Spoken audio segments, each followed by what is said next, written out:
West of Arkham, the hills rise wild, and there are valleys with deep woods that no axe has ever cut. There are dark, narrow glens where the trees slope fantastically, and where thin brooklets trickle without having ever caught the glint of sunlight.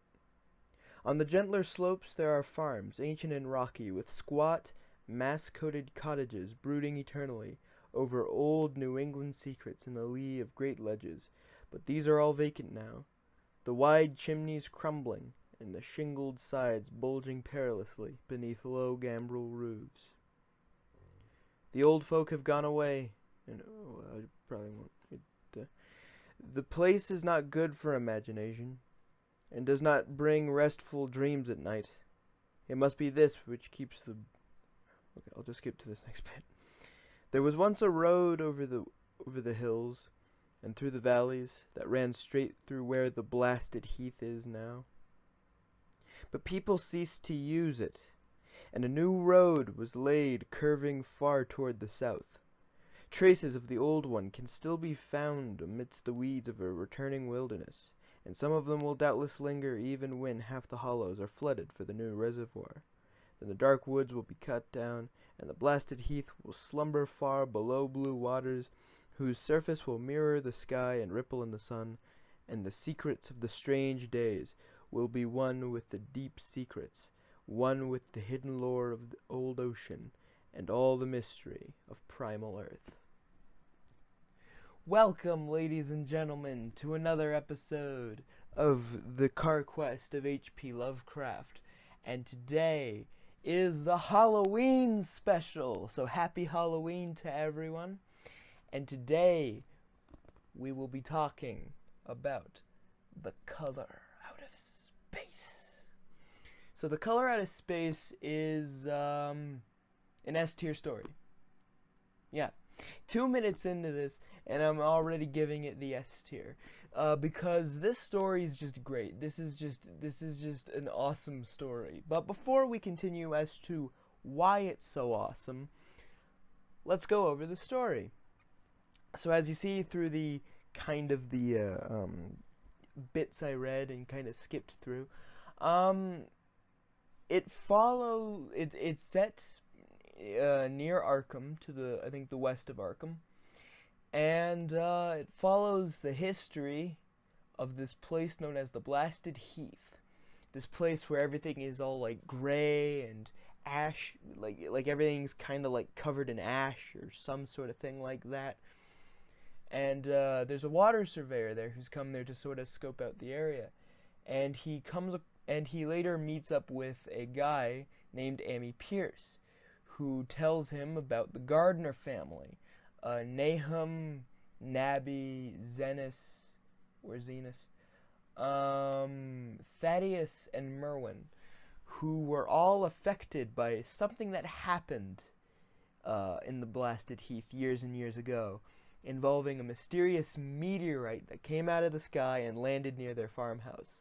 And, of course, the descent into madness and the weird stuff that happened during that time. So yeah, once more, S-tier story. I read this story a few years ago in high school. I still love it now. This is a great story. This is just an amazing story.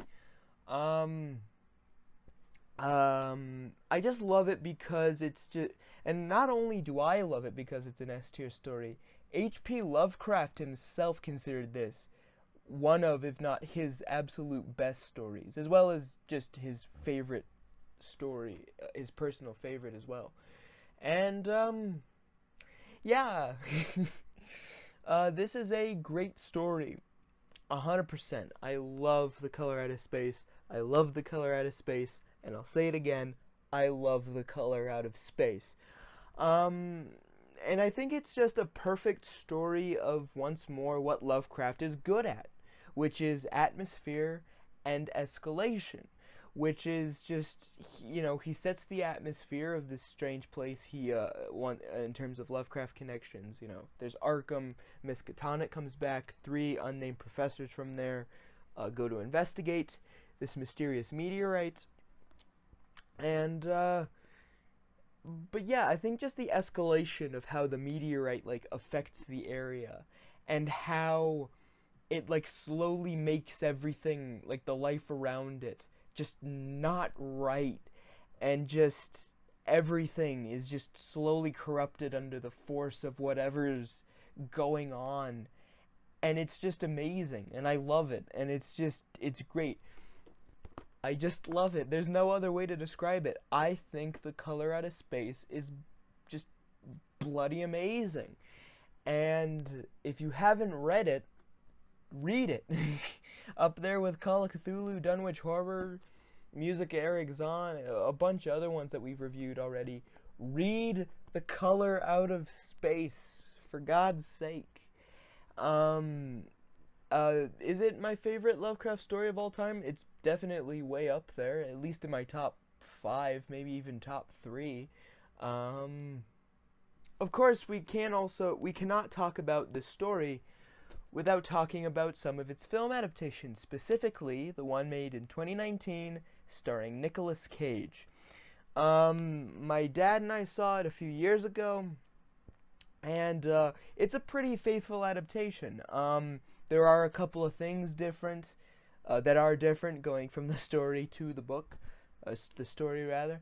There are like little things that are changed, and like I think in the movie they have like the names are all changed for sure, which I think is for the best, because as you heard earlier, it's names like Nahum, Nabi, Zanus, or however that name was pronounced. Thaddeus. Well, that was a sort of normal name. But like it's those are not very common names.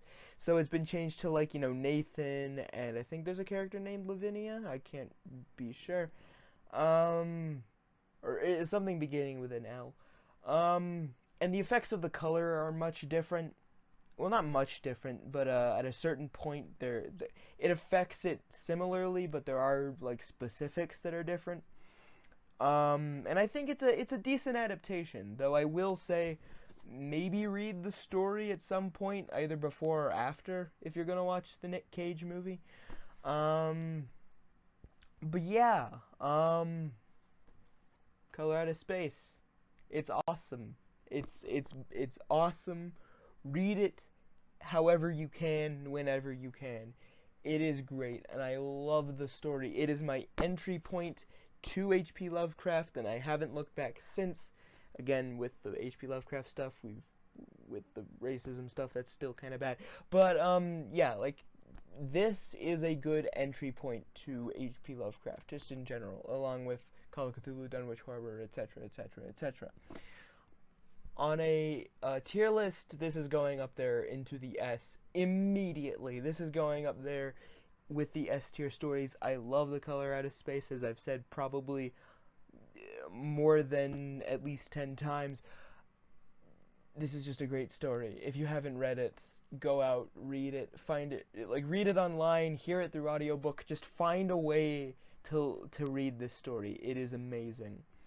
So, with all that being said, I will speak to y'all next time, where we will be covering The Haunter of the Dark, which has a very certain finality to it, even though there's more than a couple stories left. But as to the finality of what, we'll get into that next episode. So until then, this has been the Carr-Quest of H.P. Lovecraft. I have been your host, Andrew Carr.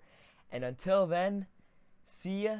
Happy Halloween, everyone.